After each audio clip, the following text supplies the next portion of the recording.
بسم اللہ الرحمن الرحیم. ناظرین السلام علیکم. پروگرام ہے کشمیر میگزین. میں ہوں یاسر رحمان. ناظرین 9 مارچ 2022 ایک انڈین ایئر فورس کے آفیسر جو ہے شاید کافی کا کپ کسی غلط جگہ پہ رکھ کے بھول گیا تو اس سے کوئی غلط بٹن دب گیا اور غلط بٹن کے نتیجے میں ایسا ہوا کہ براموس جو ان کا جو تابکاری مواد لے کر جانے کی صلاحیت رکھتا ہے وہ میسائل پاکستان کی سرحد کے اندر جو ہے آ کے گرا. پہل تو یہ مانے نہیں کہ that was totally not friendly but in friendly fire جو ان کی طرف سے ہوا, ان پروفیشنل, ان ایتھیکل, اور اس کو جو بھی آپ نام دے دیں.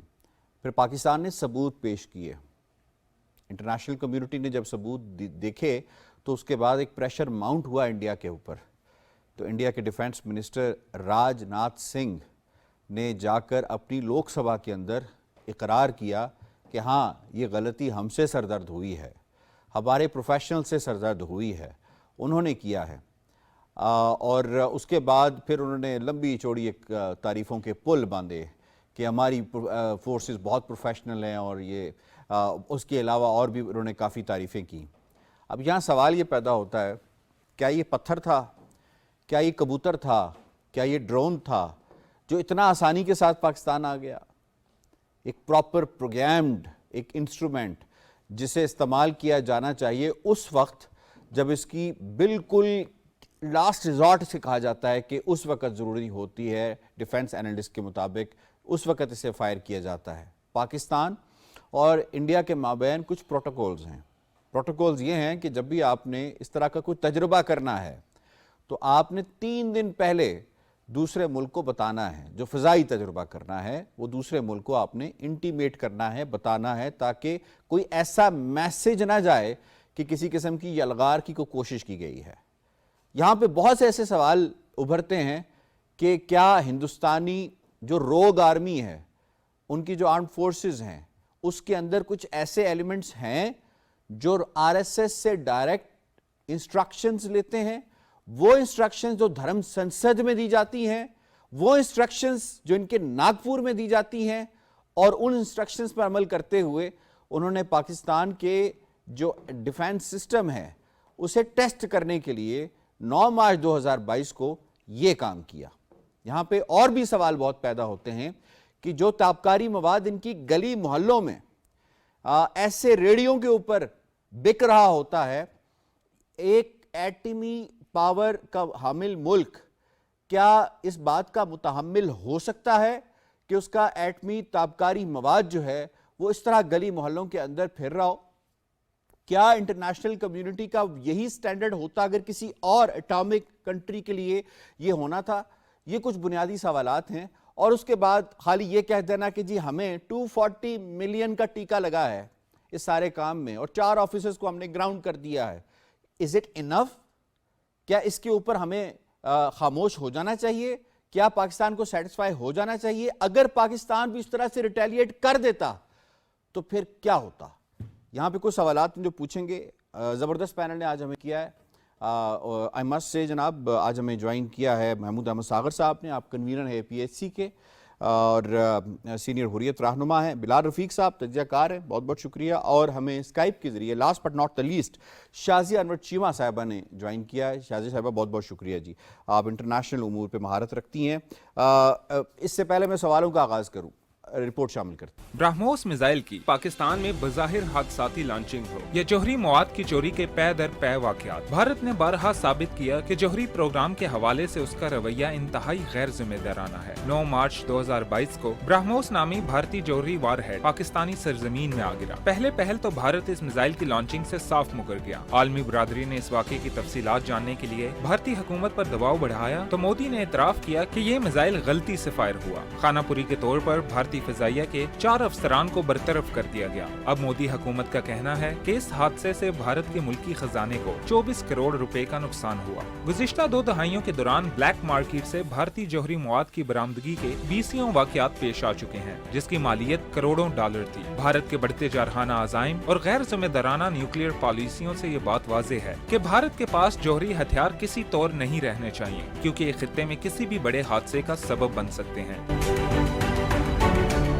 جی رپورٹ آپ نے ملاحظہ کی, کیوں نہیں رہنے چاہیے جی؟ بھارت کے پاس ایٹمی ہتھیار جو کچھ ریسنٹ پاسٹ کے اندر ہوا ہے تھوڑا بتائیے آپ. بسم اللہ الرحمن الرحیم. اصل میں یاسر صاحب ابتدائی کلمات میں جو آپ نے بات کی تفصیل کے ساتھ، بنیادی طور پہ اس میں ایک اہم نقطہ جو آپ نے کہا، کیا ہندوستان کے ایسے اداروں میں وہ لوگ شامل ہوئے ہیں جو آر ایس ایس اور شیو سینا سے ڈائریکشن لیتے ہیں. میں آپ کی بات کو مزید تھوڑا سا بڑھاتے ہوئے، آپ موجودہ پارلیمنٹ جو ہندوستان کی اس وقت ہے بی جے پی کی، اس میں یہ ریکارڈ پہ ہے 60% ممبران وہ ہیں جن کے ہندوستان کے عدالتوں میں مقدمے کرائم کے کرمنلز موجود ہیں، جن کو اپنے اپنے صوبوں میں اپنے اپنے علاقوں میں بڑے بڑے مقدمے درج ہیں، لیکن وہ اس وقت پارلیمنٹ میں موجود ہیں. بی جے پی جیسے آپ نے کہا، شیو سینا و آر ایس ایس. بدقسمتی کی بات دیکھیے، یہ تو اللہ تعالیٰ نے ایک بڑا کرم کیا اس وقت کہ یہ اس ایریا میں چلا گیا جہاں پہ آبادی نہیں تھی، لوگ نہیں تھے، انسان جانی نقصان نہیں ہوا، کوئی اتنا بڑا مالی نقصان نہیں ہوا. خدا نہ خواستہ اگر یہ کسی آبادی کی طرف جاتا، پھر اس کا نتیجہ جیسے آپ نے کہا کہ اگر پھر ڈیفینیٹلی پاکستان کو واپس جواب دینا پڑتا. لیکن پاکستان، چونکہ پاکستان پہ ایک یہ انتہائی بدقسمتی ہے کہ دنیا دو پالیسی پہ چل رہا ہے، دو نگاہوں سے دیکھ رہی ہے. یہی واقعہ اگر خدا نہ خواستہ پاکستان کی طرف سے ہوتا، آپ کو معلوم ہے کہ دنیا کا نقشہ چینج ہوا ہوتا. لیکن دنیا جس چیز کو دیکھ رہی ہے وہ مستقل اکانومی، لیکن یہ دنیا اسی اکانومی کے نام پہ تباہ ہو جائے گی اگر ایسا ہی رویہ رہا. بات معافی کی نہیں ہے، بات چار سائنٹسٹوں کو یا 4 افسروں کو زمین کے اندر کرنے کی بات نہیں ہے. بات ہے کہ یہ ایک بڑے تباہی کا باعث بن سکتا تھا. ہندوستان کو دنیا کیوں نہیں سمجھتی ہے سینکشنز کے لیے؟ اگر مسلمان ہونا جرم ہے، اس پہ سینکشنز ہیں، چاہے وہ تحریک آزادی کی لڑائی لڑ رہے ہوں ان کو بھی پابندیاں ہیں. لیکن جو اوپنلی دنیا کو اس وقت چیلنج کر رہے ہیں، Shiv Sena, R S S, جنہوں نے لاکھوں کی تعداد میں مسلمانوں کا قتل عام کیا ہے، اس وقت یہ سب سے بڑا خطرہ اس ریجن میں 4 ایٹمی قوتیں ہیں. اور یہ چیز دنیا کو اپنی لپیٹ میں لے، یہ صرف ایشیا اور ہندوستان پاکستان ہی نہیں رہے گا. اس لیے دنیا کو اس چیز کا نوٹس لینا چاہیے اور شدید الفاظ میں مذمت نہیں، بلکہ اس پہ باضابطہ طور پہ ہندوستان پہ پابندیاں عائد ہونی چاہیے.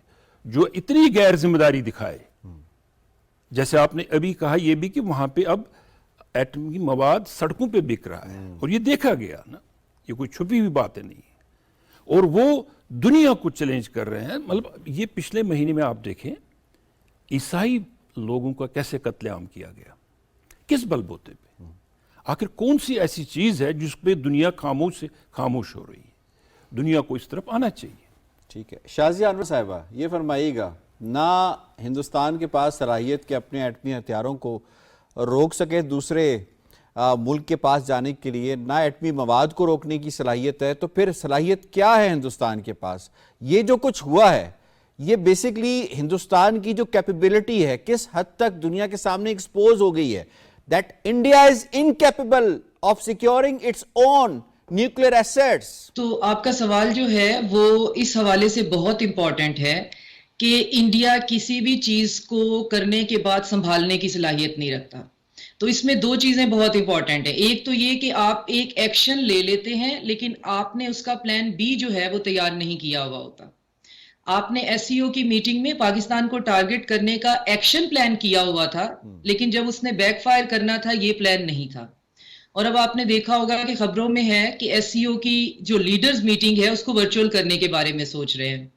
آپ نے G7 کی میٹنگز جو ہیں آپ نے ان کو کشمیر میں کرنے کا ایکشن سوچا ہوا تھا، اس کا ریئیکشن نہیں سوچا ہوا. Sorry G20. تو اس کے نتیجے میں بھی آپ کو جو سامنا کرنا پڑا اس کے لیے بھی آپ تیار نہیں تھے. صحیح. یہ جو میزائل ہے میرے خیال میں یہ غلطی نہیں تھی، یہ بہت کیلکولیٹڈ موو تھا، اور پاکستان کو ٹیسٹ کرنے کے لیے، پاکستان کے ریڈار سسٹم کو ٹیسٹ کرنے کے لیے ایک بڑی ہی گھٹیا اور بھونڈی حرکت کی گئی تھی. لیکن پاکستان چونکہ ایک روگ آرمی نہیں ہے، نہ صرف یہ کہ انہوں نے ٹائملی اس کو ڈیٹیکٹ بھی کر لیا بلکہ اس کے سارے ویژولز جو ہیں وہ سیو بھی کر لیے، جو کہ بعد میں ثبوت کے طور پہ پیش بھی کیے گئے، اور سیکنڈز کے حساب سے کہ کتنے سیکنڈ میں یہ کتنے منٹ پر یہ ایئر سپیس میں کہاں تھا، اور باقاعدہ پھر بتایا کہ اس وقت ایئر ٹریفک میں کتنے زیادہ کمرشل پلین جو ہیں وہ فضا میں موجود تھے، ویری اور لہٰذا امپورٹنٹ ہم سوئے ہوئے نہیں ہیں، ہمیں پتا تھا کہ یہ کیا ہونے والا ہے۔ آپ نے اپنی تمام تر چلاکی کو استعمال کرتے ہوئے آبادی کو ٹارگٹ نہیں کیا، لیکن آپ صرف یہ دیکھنا چاہ رہے تھے کہ اگر ہم کیمیکل ویپنز جو ہیں یا ہم اس طرح کے اتنے ایکسٹریم ویپنز کا اٹیک کرتے ہیں تو پاکستان کیسے ریئیکٹ کرتا ہے۔ پاکستان نے نہ صرف یہ کہ اسے ڈیٹیکٹ کر لیا، پاکستان نے ری ایکشن میں پرووکیشن نہیں کی، اور جو پراپر ایک طریقہ ہوتا ہے اس طریقے سے اس کو وہ لے کے چلے، تو یہ ایکشن بھی بیک فائر ہو گیا، اور اب آپ کو اپنے ہی طریقے سے، اور شاید آپ کو شرمندگی بھی محسوس ہونا بند ہو گئی ہے کہ اب آپ کہہ رہے ہیں کہ ہم سے غلطی ہو گئی تھی۔